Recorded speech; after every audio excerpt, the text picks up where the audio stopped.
शेतकरी मित्रांनो नमस्कार.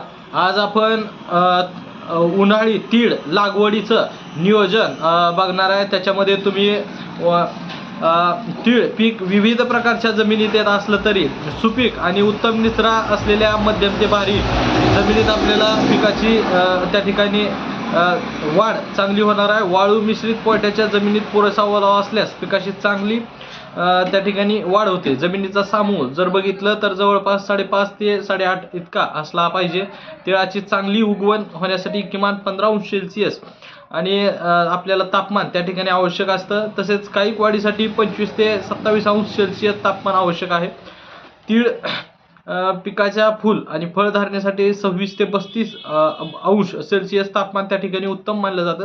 तापमान जर 40°C पेक्षा जास्त झाल्यास फुलगळ होण्याची शक्यता त्या ठिकाणी असते. त्याचबरोबर पीक प्रकाशाच्या कालावधीला संवेदनशील असतं. प्रकाशाचा कालावधी जास्त असल्यास बियाण्यातील तेलाचे प्रमाण त्या ठिकाणी वाढणार आहे तर प्रथिनांचे कमी होणार आहे. त्याच्यानंतर तिळाचं मूळ हे सोटमूळ प्रकारचं असल्यामुळं 60 ते 90 सेंटीमीटर खोल जाते आणि त्याला बुंद्याजवळ तंतुमय मुळे फुटून जमिनीवर पसरतात ते. त्याच्यानंतर तिळाचे बियाणे बारीक असल्यामुळे जमीन चांगली भुसभुशीत पण वरील थरात थोडीशी टणक अशी तयार करायची आपल्याला. त्यानंतर त्याच्यामुळे होणार आहे काय की तिळाची उगवण त्या ठिकाणी चांगली होणार आहे आणि जोमानं व्हायला मदत होणार आहे. म्हणून तीळ पिकासाठी जमिनीची मशागत करताना नांगरट करायची नाही. त्या ठिकाणी 1 ते 2 वेळा कुळवाच्या पाळ्या देऊन शेवटच्या पाळीनंतर पूर्वी फळी त्या ठिकाणी फिरवायचे. जमीन तयार करताना चांगलं कुजलेले शेणखत जमिनीत मिसळून घ्यायचं. त्याच्यानंतर थंडीचं प्रमाण कमी झाल्यानंतर साधारणतः 15 जानेवारी ते 15 फेब्रुवारी तीळ पिकाची त्या ठिकाणी पेरणी आपल्याला करता येणार आहे. पेरणीला जर उशीर झाल्यास पीक तयार झाल्यानंतर कापणीच्या वेळी मान्सून याच्या अगोदर म्हणजे पावसात सापडण्याची शक्यता असते. त्याच्यामुळं पेरणीपूर्वी प्रति किलो बियाण्यास कार्बनडाझिम 3 ग्रॅम त्याचबरोबर त्याच्यासोबत ट्रायकोडर्मा 4 ग्रॅम या जैविक बुरशीनाशकाची आपण बीज प्रक्रिया करून घ्यायची. यामुळे जमिनीतून उद्भवणारा रोगांना आळा बसणार आहे आणि बियाण्याची त्या ठिकाणी उगवण चांगली होणार आहे. पेरणीची पद्धतीचा थेट परिणाम तिळाच्या उत्पादनावर होतो. आता पेरणीसाठी उत्तम प्रतीचं 2.5 ते 3 किलो प्रति हेक्टरी बियाणं आपल्याला वापरायचं. पेरणी 30 सेंटीमीटर किंवा 45 सेंटीमीटर अंतरावर आपल्याला पाभरीनं करायचे. त्याच्यानंतर पाभरीने पेरणी करत असताना बारीक वाळू किंवा चाळून घेतलेलं गांडूळ खत किंवा शेणखतात मिसळून आपल्याला बियाणं पेरायचं. म्हणजे बी दाट न पडता एकसारख्या अंतरावर एकसारख्या प्रमाणात त्या ठिकाणी पडणार आहे. बी 2.5 सेंटीमीटरपेक्षा जास्त खोलीवर पडल्यास उगवणीवर परिणाम त्या ठिकाणी होणार आहे. त्यासाठी पेरणी योग्य खोलीवर करणं अत्यंत आवश्यक आहे. त्याच्यानंतर तीळ पिकात विरळणी करणं अत्यंत आवश्यक आहे. पेरणीनंतर 8 ते 10 दिवसांनी पहिली व गरज असल्यास 15 ते 20 दिवसांनी दुसरी विरळणी त्या ठिकाणी करायची आहे. पहिली विरळणी 8 ते 10 दिवसांनी आणि दुसरी गरज पडल्यास 15 ते 20 दिवसांनी त्या ठिकाणी विरळणी करायची. उत्तम वाढ व जास्त उत्पादनासाठी हेक्टरी सुमारे 2.22 लाख रोपं त्या ठिकाणी आवश्यक आहेत. पेरणी 45 सेंटीमीटर अंतरावर असल्यास रोपांतील अंतर 10 सेंटीमीटर ठेवायचे आणि 30 सेंटीमीटर अंतर जर 2 ओळींमध्ये असेल तर रोपांतील अंतर हे 15 सेंटीमीटर ठेवायचे. तिळाचे पीक सुरुवातीला फार हळू वाढतंय. त्याच्यानंतर रोपावस्थेत हे पीक अत्यंत नाजूक असून पिकाबरोबर वाढणाऱ्या तणांबरोबरच पाणी आणि अन्नद्रव्यांसाठी स्पर्धा त्याच्यामध्ये असते. त्यामुळं सुरुवातीच्या काळात तण नियंत्रण करणं आवश्यक आहे. त्यासाठी पेरणीनंतर 15 ते 20 दिवसांनी पहिली कोळपणी किंवा निंदणी त्या ठिकाणी करायची. तर 30 ते 35 दिवसांनी दुसरी कोळपणी करायची. खोल अंतर मशागत टाळायची आहे कारण तंतुमुळे वरच्या थराला असतात. त्याच्या गरजेनुसार निंदणी करून पीक तणविरहित ठेवायचं. सुरुवातीच्या 1 महिन्याच्या कालावधीत पीक तणविरहित राहिलं की राहील याची काळजी घ्यायची आहे सगळ्यांनी. शेवटच्या कुळवणीच्या वेळी हेक्टरी 5 टन चांगलं कुजलेलं शेणखत आणि किंवा कंपोस्ट खत जमिनीत चांगलं मिसळून घ्यायचं. पेरणीच्या वेळी हेक्टरी 25 किलो नत्र 25 किलो स्फुरद तुम्हाला वापरायचं आहे पेरणीच्या वेळी किंवा द्यायचं आहे पिकाला.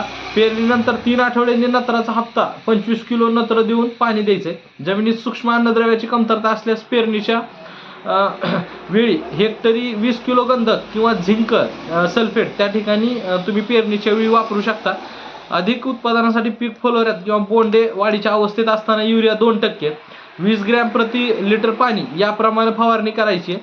आणि तीळ पीक पाण्यासाठी फारच संवेदनशील आहे. तिळाचं पीक हे पाण्याचा ताण सहन करणार असलं तरी उन्हाळी हंगामात पाण्याचा ताण पडू द्यायचा नाही त्या ठिकाणी. आणि उन्हाळी पिकास आवश्यकतेनुसार पेरणीपूर्व किंवा पेरणीनंतर ताबडतोब तसेच उगवल्यानंतर जमिनीच्या मगदुराप्रमाणे त्या ठिकाणी 12 ते 15 दिवसांनी तुम्हाला रान भिजवून घ्यायचंय, पाणी द्यायचंय. आणि तीळ पिकास जमिनीच्या मगदुराप्रमाणे सरासरी 5 ते 6 पाण्याच्या पाळ्या त्या ठिकाणी आपल्याला पुरेशा होतात. आणि फुलोऱ्याला जर सुरुवात झाली तर होताना किंवा बोंड्या भरताना ताण पडल्यास संरक्षित आपल्याला पाणी द्यायचंय, व्यवस्थित पाणी द्यायचंय फुलोरा अवस्था आणि बोंडे भरताना. मात्र जास्त सिंचन हे वजन, उतार, तेल आणि उतारात घट व विविध बुरशीजन्य रोगास कारणीभूत ठरते. म्हणजे तुमच्या जमिनीच्या मगदुराप्रमाणे तुम्हाला आपल्या तीळ या पिकाला पाण्याचं व्यवस्थापन त्या ठिकाणी करायचंय. आणि जर तीळ पिकामध्ये सुधारित वाण जर बघितलं तर फुले पूर्णा जे की JLT 408-2 या नावानं व्हरायटी प्रसिद्ध आहे. त्याचा कालावधी जर बघितला तर 84 ते 97 दिवस असा त्याचा कालावधी आहे. उत्पादन जर बघितलं आपण किलोमध्ये बघतं, हेक्टरी उत्पादन बघितलं 700 ते 800 किलो प्रति हेक्टरी फुले पूर्णा या तिळाच्या वाणाचं त्या ठिकाणी उत्पादन होतंय 700 ते 800 किलो प्रति हेक्टरी.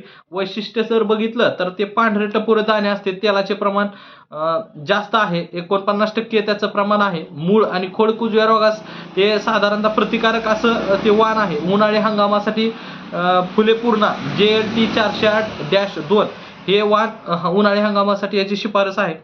त्याच्यानंतर बरेच वाण आहेत ते पण तुम्ही निवडू शकता उन्हाळी हंगामासाठी. त्याच्यामध्ये PKV NT 11 आहे, AKT 101 आहे, TLT 10 हे एक आहे, फुले तीळ नंबर 1 आहे आणि तापी JLT 7 आहे, पद्मा JLT 26 आहे, AKT 64 आहे. यांचा सरासरी जर कालावधी बघितला तर 85 ते 95 दिवसाचा यांचा कालावधी आहे. आणि सरासरी जर उत्पादन बघितलं हेक्टरी तर 600 ते 700 ह्या सांगितलेल्या व्हरायटीचं 600 ते 700 किलो प्रति हेक्टरी उत्पादन आहे.